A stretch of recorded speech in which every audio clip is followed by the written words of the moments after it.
لیکن اللہ کو قربانی میں اپنا جذبہ دکھانا مقصود ہے. فرمایا لن ينال الله لحومها ولا دماؤها ولكن يناله التقوى منكم. زمانے جاہلیت میں قربانی کرتے تھے اور سارے کا سارا قربانی کا گوشت بیت اللہ کے دروازے پر ڈھیر لگا. یا اللہ تیرے واسطے کیا ہے؟ بیت اللہ کے دروازے پر ڈھیر اور خون بیت اللہ کی دیواروں کے ساتھ لگا. رب جل جلالہ نے فرمایا لن ينال الله لحومها.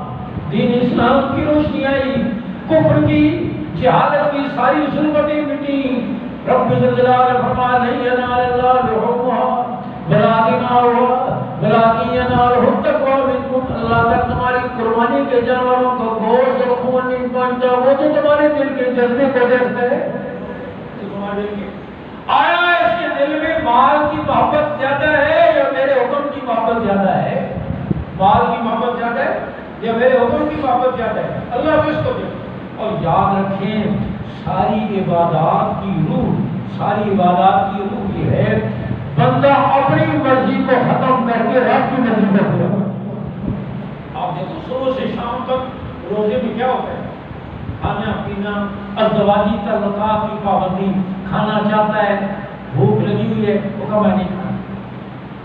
شاور کے نیچے غسل کر رہا ہے, پیاس کی وجہ سے حلق خشک ہے, دروازہ بند, ٹھنڈا پانی اوپر سے گر رہا ہے. اب یہ چاہت اس کی ہے کہ میں پانی پی لوں, لیکن حکم یہ ہے کہ ایک قطرہ بھی حلق سے نیچے نکلتا. سکھایا یہ جا رہا ہے کہ اصل میرا حکم ہے, اصل میرا حکم ہے. ادھر دیکھو, آپ کا کام نہیں ہے. اصل میرا حکم حج میں کیا ہوتا ہے؟ اپنے علاقے کا لباس چھوڑا, اپنے علاقے کی تہذیب چھوڑی, ہاں کفن جیسی دو چادریں لپیٹ کر, ہاں پورا گندا بال, کبھی بیت اللہ کا طواف کر رہا ہے, کبھی عرفات جا رہا ہے, کبھی منا جا رہا ہے, کبھی مزدلفہ جا رہا ہے, کبھی شیطان کو کنکر مار رہا ہے. کیا سکھایا جا رہا ہے؟ نماز میں آپ اللہ اکبر کر کے نیت باندھیں. پہلی تکبیر کو کیا کہتے ہیں؟ تکبیر تحریمہ. جب ہم نماز شروع کرتے ہیں تو پہلی تکبیر کو کیا کہتے ہیں؟ تکبیر تحریمہ. تکبیر تحریمہ کا معنی ہے حرام کر دینے والی تکبیر. کیا کہا جاتا ہے؟ اس کا کیا معنی ہے؟ حرام کر دینے والی تکبیر. اس تکبیر کے ساتھ آپ نماز میں داخل ہو گئے. اب آپ کے لیے کھانا حرام, آپ کے لیے پینا حرام, آپ کے لیے باتیں کرنا حرام, آپ کے لیے ادھر ادھر دیکھنا حرام. یہ حرام کر دینے والی تکبیر ہے. نماز میں اپنی مرضی سے بول نہیں سکتے, اپنی مرضی سے دیکھ نہیں سکتے, اپنی مرضی سے چل نہیں سکتے, اپنی مرضی سے بیٹھ نہیں سکتے, اپنی مرضی سے اٹھ نہیں سکتے. آپ نماز پڑھ رہے ہیں, تشہد میں پہلے تشہد میں آپ نے پڑھنا ہے اب تو رسول تک, آپ نے بھول کر آگے پڑھ لیا اللہم صلی علی محمد, درود شریف بھی شروع کر, آپ سے صاف کرنا. حالانکہ آپ نے درود شریف شروع کیا, لیکن آپ پر گویا جرمانہ آ گیا کہ آپ نے اب سجدہ صاف کرنا ہے, نماز میں جو کمی واقع ہو گئی ہے اس کو دور کرنا ہے. آپ غور فرمائیں ساری عبادات کی روح, ان ساری عبادات میں یہ سکھایا جا رہا ہے بندے کو اصل میری بندگی ہے, اور بندگی یہ ہے کہ تو اپنی مرضی چھوڑ دے, میری مرضی کو پورا کر. اسی کا نام ہے اپنی مرضی کو چھوڑ اور میری مرضی کو پورا کر. اور حدیث قدسی ہے, امام الانبیاء صلی اللہ علیہ وسلم نے فرمایا میرا رب کہتا ہے میرے بندے ایک تیری چاہت ہے اور ایک میری چاہت ہے, اگر تو پورا کر دے گا اس کو جو میری چاہت ہے تو میں تجھے دے دوں گا وہ بھی جو تیری چاہت ہے, اور اگر تو پورا کرے گا اس کو جو تیری چاہت ہے اور چھوڑ دے گا اس کو جو میری چاہت ہے, میں تجھے تھکا دوں گا اس میں جو تیری چاہت ہے, ہوگا پھر بھی وہی جو میری چاہت ہے. اس لیے فرمایا دین اسلام کی روح اور بندگی یہ ہے, عبادت یہ ہے کہ سر سے لے کر پاؤں تک بندہ اپنی مرضی پر نہ چلے, رب کی مرضی پر چلے.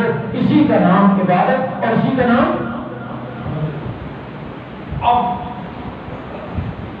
سارا مہینہ روزہ رکھتا ہے, عید کے دنوں کو میں روزہ نہیں رکھنا. آج اگر روزہ رکھا تو اللہ کی نافرمانی ہو جائے گی, آج روزہ اللہ کی رضا کا ذریعہ نہیں بنے گا، اللہ کی ناراضگی کا ذریعہ بنے گا. آپ سوچو، یہ سکھایا جا رہا ہے کہ اصل میری بندگی جس وقت میں جو حکم دوں، اور جب عید کے موقع پر قربانی کرتے آدمی اور جانور کے گلے پر چھری چلاتا ہے تو گویا وہ جانور کے گلے پر چھری نہیں چلا رہا ہوگا، وہ اپنی خواہشات پر چھری چلا رہا ہوگا. اللہ کو یہ دکھا رہا ہے کہ یا اللہ میرے دل میں جتنی تیری محبت ہے اتنی مال کی محبت میں اور ایمان کا نام نہیں سیکھے. فرمایا قل ان صلاتی و نسکی و محیای و مماتی للہ رب العالمین. میرے محبوب آپ اعلان فرما دیجئے نا، ان صلاتی بے شک میری نماز یعنی بدنی عبادتیں، و نسکی اور میری قربانی یعنی مالی عبادتیں، و محیای اور میری زندگی، و مماتی اور میری موت للہ رب العالمین، اس اللہ کے لیے جو جہانوں کا پالنے والا ہے. مسلمان کو تو جینا مرنا اللہ کے لیے ہوتا ہے، اس کی قربانی اللہ کے لیے، اس کی نماز اللہ کے لیے، اس کی نظر و نیاز. ہمارے دروازے پر چونکہ ہم نے دین کو سیکھا نہیں ہے نا، ہم تو رسم و رواج میں ہمارے پاس فرصت ہی نہیں ہے دین سیکھنے کی، ہمارے اور کام اور چونکہ دین کو سیکھا نہیں، ہمارے دروازے پر فلنگ آتا ہے نظر اللہ نیاز حسین آواز لگا کر ہم اس کو پیسے دیتے ہیں اور وہ پیسے دے کر لے کر چلا جاتا ہے، ہمارا مال بھی لے گیا، ایمان بھی لے گیا. اللہ کی نظر کی عبادت ہے اور نیاز بھی کیا ہے؟ بولو عبادت ہے. نظر اللہ کے لیے ہے تو پھر نیاز حضرت حسین کے لیے کہاں سے آ گئی؟ آپ بعد میں تشہد میں بیٹھتے ہو نا، بیٹھتے کیا پڑھتے ہو؟ التحیات للہ والصلوات والطیبات، التحیات للہ اور عبادتیں، والصلوات اور بدنی عبادتیں، والطیبات اور مالی عبادتیں ساری کی ساری اللہ کے لیے ہیں. ہر نماز میں تشہد میں بیٹھ کر یہ اعلان کر، پہلے قیام میں اعلان کیا تھا ایاک نعبد و ایاک نستعین.